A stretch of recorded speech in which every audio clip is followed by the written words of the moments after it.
So, okay. All right.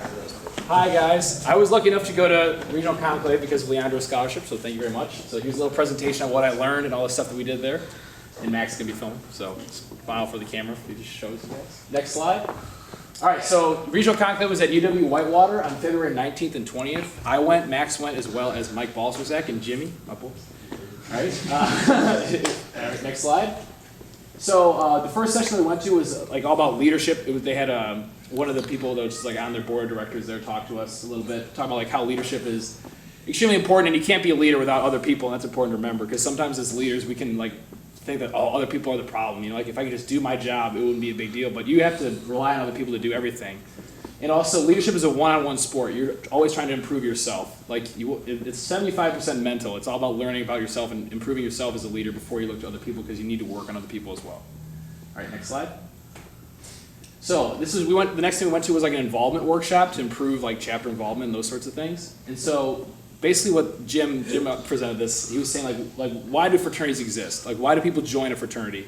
And so these are some of the points that our group brought together was networking, a sense of belonging, brotherhood, to make the world a better place, opportunities for leadership and public service as well as academics.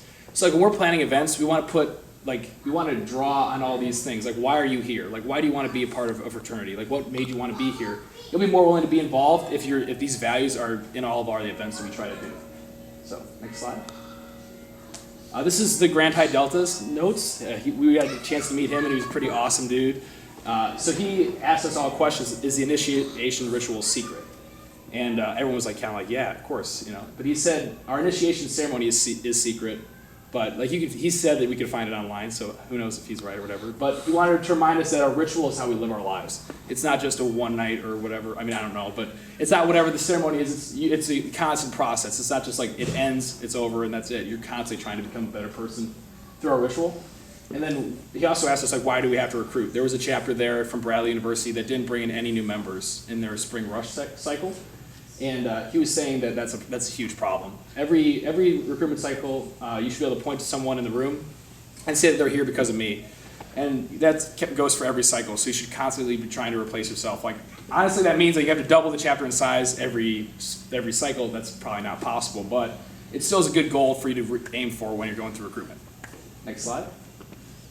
All right, the next session that we went to was all about social host liability. As the little pin says, safety is everybody's business.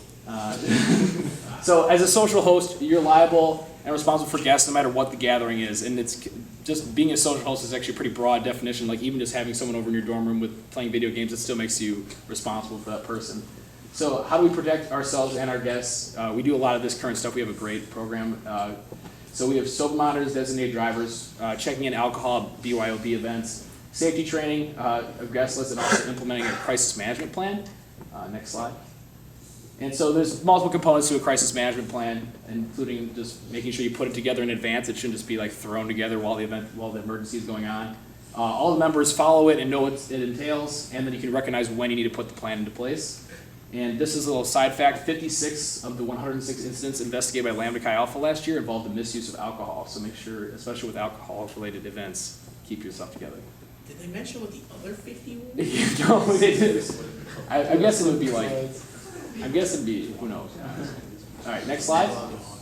So this is, and then one of the final sessions that we went to, Max and I went to this, it was all about recruiting with values. So like, it's really difficult to recruit with values because like, how do you quantify certain things? You know, like how do you decide if someone has honor if they don't have honor? Like how do you know, we have 7 core values, so how do we decide like if someone has it or not? Especially because there's not always a clear definition. But what we should do is, like, the little things matter. Like, do they hold the door for you? Do they follow up with you in these sorts of things? So an example, one of our values is honor. Are they dedicated to school? Are they patriotic for, like, America or whatever country they come from? Do they believe in leading lives, like, with higher ideals? Do they care about respect and these sorts of things that, like to improve themselves? Do they open the door for people, women, too, and have, you know, obviously, like, do they have good manners? Another example is integrity. How do they talk about other fraternities on campus? Do they just say like, oh, well, Phi Psi is like just the frat place, like I hate Phi Psi. Like that's not really cool. We're all part of a Greek community. Do they follow up with you if they miss an event that they invited you to? Like if you invite them to a recruitment event, do they text you, hey man, I'm sorry, I had too much homework to do, that sort of thing? If they didn't, then it shows it might not have as much integrity as you might have thought. So recruiting with a formula is what it comes down to. Like we need to decide as a chapter, like what do we want to determine as these values? Like how do people embody them and those sorts of things?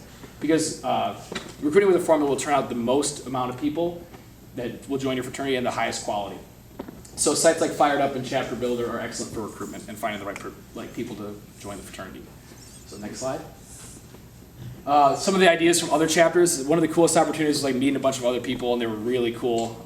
There was also some guys that we didn't really like, but that's okay. One of the cool events was Burgers and Fries with Lambda Chi's. It's a recruitment event that UW-Whitewater does. It's kind of a cool name.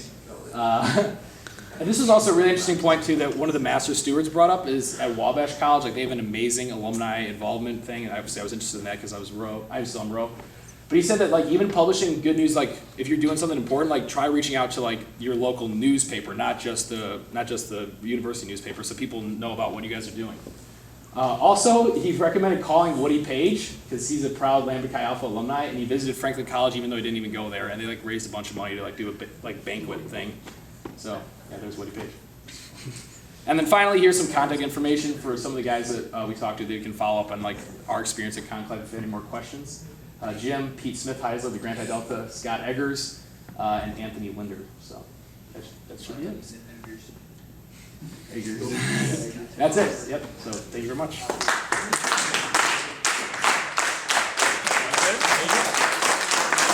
Stop recording now.